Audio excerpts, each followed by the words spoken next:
A lot of you asked for France. Honestly, I was expecting some dark stuff, but I was genuinely caught off guard. A digital manhunt that started with one normal post and ended in a tragedy that shook an entire country. A streamer humiliated in real time, pushed by his own audience, until the screen stopped being entertainment. A leaked video, a calculated online campaign, and how the internet can destroy a politician's life in a matter of hours. We're about to dive into 3 cases that are going to make you seriously uncomfortable. Welcome to the dark side of France's internet. It's October 16th, 2020, a Friday afternoon. A small town called Conflans-Saint-Honorine, about 30 kilometers northwest of Paris. A quiet suburb, the kind of place where nothing really happens. A 47-year-old man is walking home from work. His name is Samuel Paty. He's a history and geography teacher at a local middle school. He's been teaching for years. His students describe him as calm, thoughtful, someone who genuinely cared about getting kids to think for themselves. He never made it home. A few meters from the school, an 18-year-old named Abdullah Abu Yazidovich, a Chechen refugee who had been living in France, intercepted him on the street and killed him with a knife, and then beheaded him. Let that sink in for a second. A middle school teacher beheaded on a Friday afternoon in a suburb of Paris. But here's the thing. This didn't come out of nowhere. What led to that moment on that street is one of the most disturbing examples of what the internet can do when it's used as a weapon, because Samuel Paty wasn't killed randomly. He was hunted, deliberately, methodically, and the hunt happened almost entirely online. Let's go back a few weeks. It's early October. Samuel Paty is preparing a lesson on freedom of expression, a topic that's part of the official French curriculum. This isn't something he invented. The lesson is designed to spark debate, to make students think critically, and as part of it, he shows his class a caricature of the Prophet Muhammad, one of the Charlie Hebdo cartoons, the same ones that 5 years earlier had led to the attack on that magazine's newsroom. Before showing the image, Paty does something that, in hindsight, shows just how careful he was trying to be. He warns his students. He tells those who might be uncomfortable, specifically mentioning Muslim students, that they can look away or step out for a moment. He wasn't trying to provoke anyone. He was trying to teach. There's a difference. Most students moved on. The lesson ended. Life continued, except for one parent. A father named Brahim Shnina, whose daughter was in the class, decided that what Paty had done was unacceptable. His daughter had told him about the lesson. And here's where the story takes a turn, because what Shnina did next wasn't file a complaint with the school, wasn't call the principal, wasn't sit down with the teacher. He picked up his phone and started recording. Shnina posted a video on Facebook. In it, he called Samuel Paty a thug. He accused him of attacking Islam. He named him. He showed his face. He gave the name of the school. He didn't just complain. He put a target on this man's back and handed it to the entire internet. And the internet ran with it. The video spread fast, very fast. It reached a man named Abdelhakim Sefrioui, a known Islamist activist with a long history of radical rhetoric in France. Sefrioui had been on the radar of French intelligence for years. He saw the video, and instead of cooling things down, he poured gasoline on them. Sefrioui made his own video. Even more aggressive, he called Paty a thug too. The word kept coming up like a coordinated script. He demanded the teacher be fired. He called on the Muslim community to act. He also named the school, also showed Paty's face, posted it online for anyone to see. Between the two of them, these videos racked up tens of thousands of views. And here's where it gets even darker. People who had never met Samuel Paty, who had never set foot in that school, who had no connection to that suburb, to those students, to that classroom, started sending him messages, threats, insults. His personal information started circulating. His email, his phone number. This is what people online call doxing, publishing someone's private details so that strangers can target them directly. Paty started receiving threats from people he'd never seen in his life, people from completely different cities, different regions. All of them pointed at him by 2 videos posted by 2 men who had decided, unilaterally, to turn a classroom lesson into a public execution, the reputational kind, or so they probably thought. The school was flooded with complaints. Parents were outraged, many of them not even parents of students in his class, or even at his school. Just people who had seen a video, decided they knew everything about what happened, and joined the pile-on. Paty was shaken. Colleagues described him as deeply distressed. He'd spoken to the school administration. He'd tried to explain himself, to clarify what the lesson had actually been about. But when a mob has already decided you're the villain, explanations don't travel as fast as accusations. Now, Abdullah Abuyezidovich. He was 18 years old. He'd come to France as a child refugee from Chechnya. He was living in a town called Évreux, about 62 miles from Conflans-Sainte-Honorine. He had no personal connection to Samuel Paty, had never been his student, had never been to that school. He found out about Paty the same way thousands of others did, online.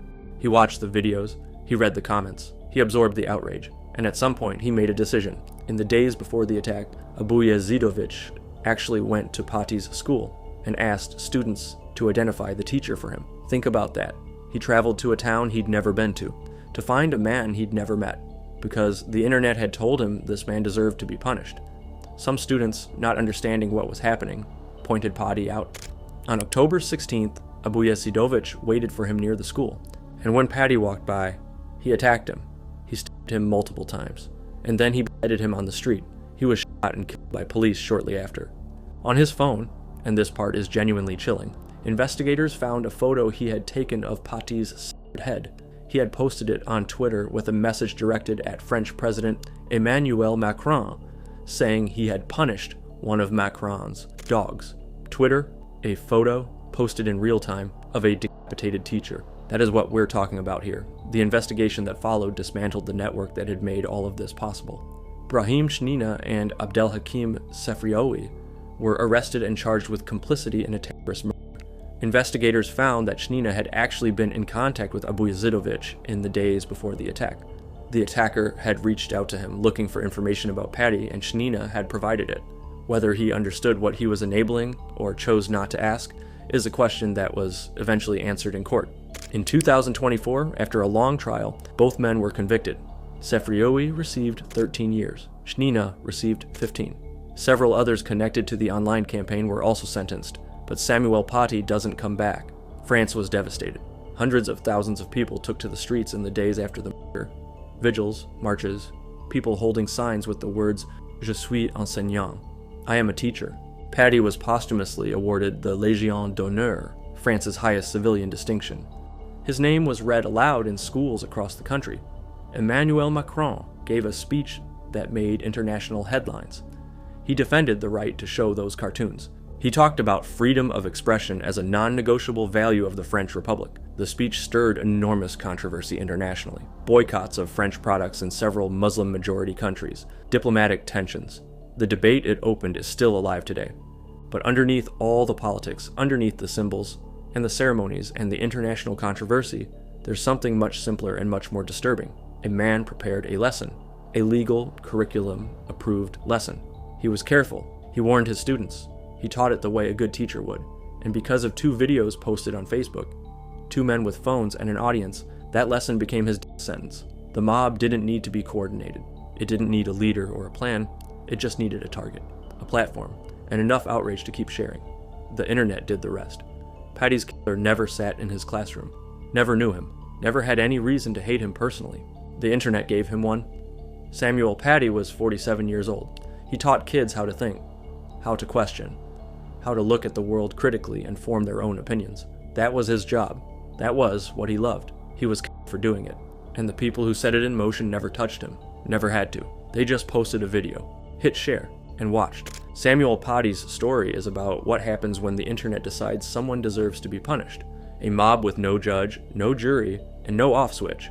But what happens when the internet doesn't just watch someone get destroyed, it pays to see it happen in real time.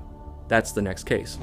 It's August 18th, 2025. Somewhere in Caen, a small village north of Nice, in the south of France, a camera is still running. It's been running for nearly 12 straight days. On a mattress in a rented room, a man isn't moving. Viewers in the chat start to notice. They do what you do in 2025 when you want to get someone's attention on a live stream. They send donations. Not out of generosity. To trigger a chat notification. To make noise. To get someone in that room to look over. One of the other streamers, a guy who goes by Naruto Online, eventually notices. He picks up a bottle of water and throws it at the man on the mattress. Nothing. The stream cuts. His name was Raphael Graven. Online, he was Jane Pormanov, JP, the most watched French streamer on Kick, a platform that, if you're not deep into streaming culture, is basically Twitch's wilder, less moderated cousin. He had over 1 million followers across platforms. He was 46 years old, a military veteran, tall, thin, glasses. The kind of guy who looked like he had stories to tell. And he did, just not the kind that ended well. Let's back up. JP had been streaming for years.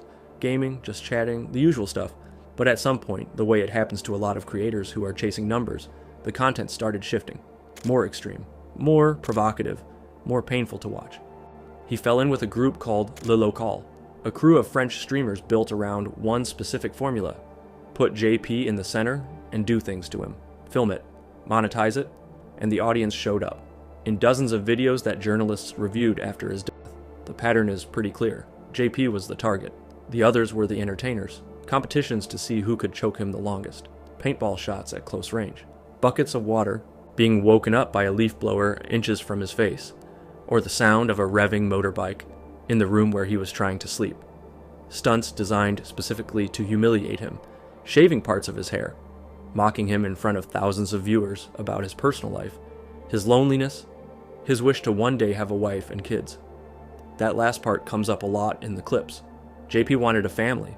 It was something real to him, and the people around him turned it into a punchline, on camera, over and over again. The audience laughed. The donations kept coming. The counter at the top of the screen kept going up. At some point, this stopped being a question of consent and started being a question of, even if he agreed to this, was there really a free choice here? Because when your entire platform, your income, your online identity is built around being the guy they hurt, what does choosing to leave actually look like? Here's the detail that makes your stomach drop. In the days before he died, during that same final stream, while the camera was rolling, one of his co-streamers read out loud a message JP had sent to his mother. In it, JP said he felt like he was being held prisoner. He wrote, and these are his words, that he felt like a hostage to their concept, that the game had gone too far. That message was read out loud, on stream, to tens of thousands of viewers, and then the stream kept going.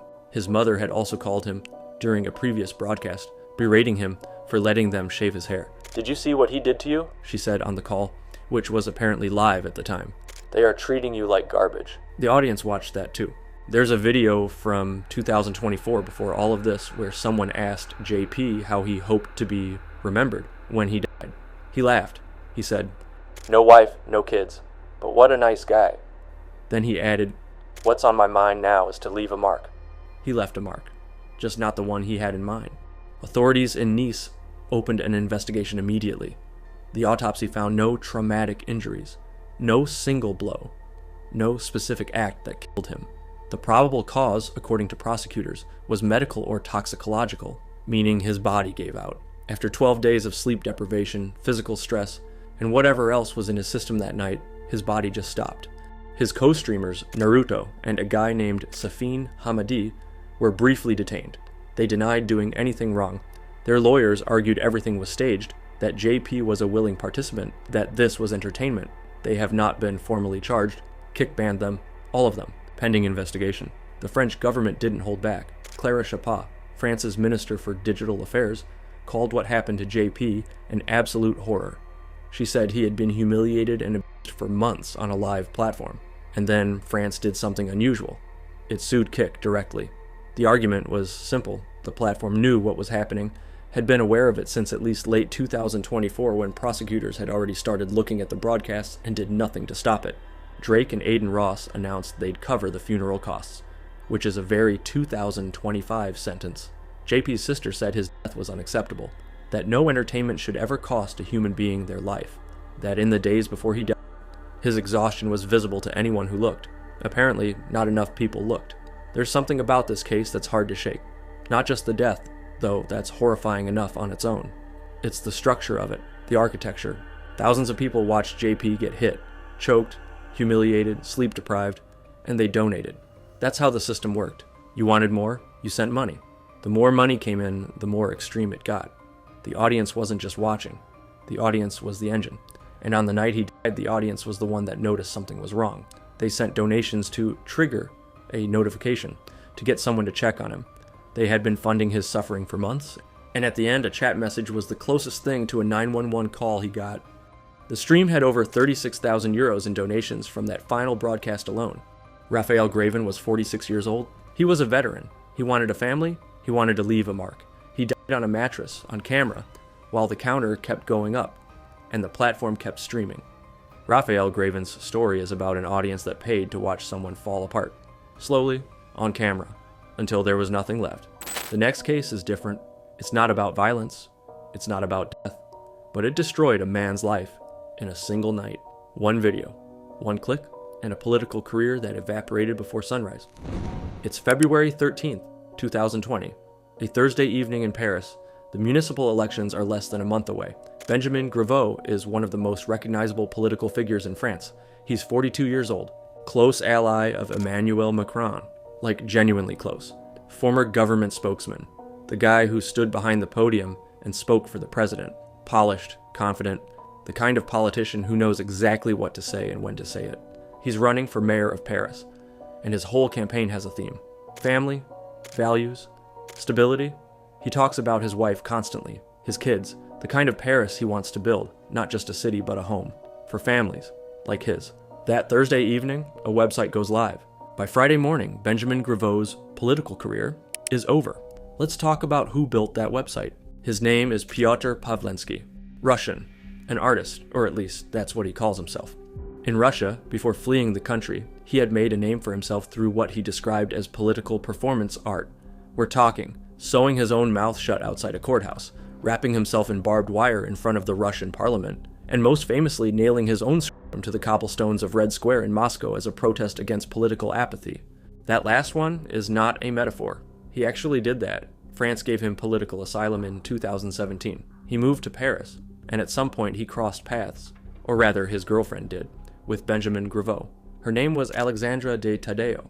She was in her late 20s. She and Griveaux had been seeing each other privately. At some point in 2018, 2 years before any of this went public, Griveaux had sent her explicit videos of himself, private messages, the kind of thing people send when they think something is between two people and no one else. De Tadeo gave those videos to Pavlinsky, and Pavlinsky built a website. The site was called Porno Politique. Not subtle. The post went up on a Thursday night. It included the videos, screenshots of the messages, and a manifesto, because of course Pavlinsky wrote a manifesto, accusing Griveaux of hypocrisy. His argument, spelled out in detail, was this: here is a man who runs his entire political identity on the idea of family and traditional values, who puts his wife and children on campaign posters, who tells voters he wants to be the mayor of families, and privately he's doing the exact opposite. Whether you agree with that argument or not, the method was brutal. The post spread on Twitter within hours. By the next morning it was everywhere, not just in France, internationally. The videos had been seen by hundreds of thousands of people before any legal action could even begin. Griveaux called a press conference that Friday morning. He was visibly shaken. He said his family didn't deserve this, that they had already endured a year of threats, rumors, anonymous attacks, and stolen private communications, that this was a new low. He withdrew from the race, just like that. The leading candidate for mayor of Paris, Emmanuel Macron's hand-picked guy, was gone before the weekend. Here's the detail that makes this case more complicated than it first appears. France, as a country, has a long-standing tradition of staying out of politicians' private lives. This isn't a small cultural quirk. It's deeply embedded. François Mitterrand, one of France's most beloved presidents, had a secret second family, a mistress and a daughter that most of the country knew nothing about until his funeral, when both families showed up. Nobody in the French press had reported it. That's just how it worked. Extramarital affairs don't typically end political careers in France. The country has always drawn a firm line between what happens in public and what happens in private. So when this story broke, the reaction wasn't what you might expect from an American audience. Griveaux's political rivals, including people who had every reason to want him out of the race, publicly condemned what Pavlinsky had done. Marine Le Pen, the far-right leader. Jean-Luc Mélenchon, the far-left leader. People who agreed on almost nothing agreed on this. What happened to Griveaux was wrong. The outrage wasn't really about the affair. It was about the leak, about using someone's private, intimate content as a political weapon, about the fact that a man had sent a private video to someone he trusted, and that trust had been handed to a guy who turned it into a website. In France, that's not accountability. That's an attack. The legal aftermath was swift, at least by legal standards. Pavlinsky and De Tadeo were arrested within days. Both were placed under formal investigation. Pavlinsky was charged with invasion of privacy and distributing sexual content without consent. He didn't exactly lay low during the process. He gave interviews, explained his reasoning, called the whole thing a work of art he titled Porno Politics, and said the judge's eventual conviction would be the final chapter of the piece. He was sentenced in 2023 to 6 months in prison. De Taddeo received a suspended sentence. Pavlinsky, characteristically, said he wasn't going to appeal, because in his mind, the conviction was the ending he had planned all along. For Griveaux, there was no clean ending.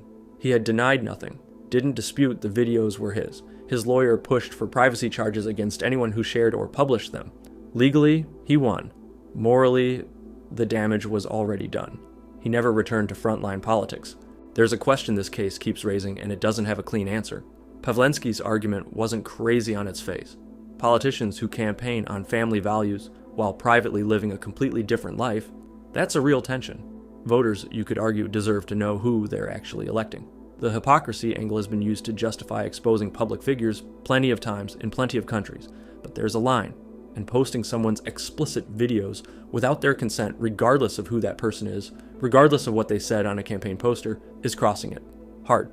The woman who received those videos chose to share them. That choice had consequences. The man who built the website and called it art went to prison, and in the middle of all of it was a private video that was never supposed to leave a conversation between two people. One screenshot, one post, one night. That's all it took to end a political career. Traumatize a family and spark a national debate about privacy, hypocrisy, and what the internet is allowed to do to real people. Benjamin Griveaux was 42 years old when it happened. He had spent years building a career in French politics. He was Macron's guy. The plan was Paris, and then, who knows? He withdrew from public life. His family had to watch it happen in real time. His wife, his kids, people who had nothing to do with any of it, became part of a story they never asked to be in. Pavlinsky called it art. The court called it a crime. And somewhere between those two things is the reality of what the internet can do when someone decides that exposure is justice and doesn't stop to ask who else gets caught in the blast. That's a wrap for today, guys. What do you think? Any French people watching who want to spill more about these cases? Also, drop a comment letting me know which country I should cover next. See ya!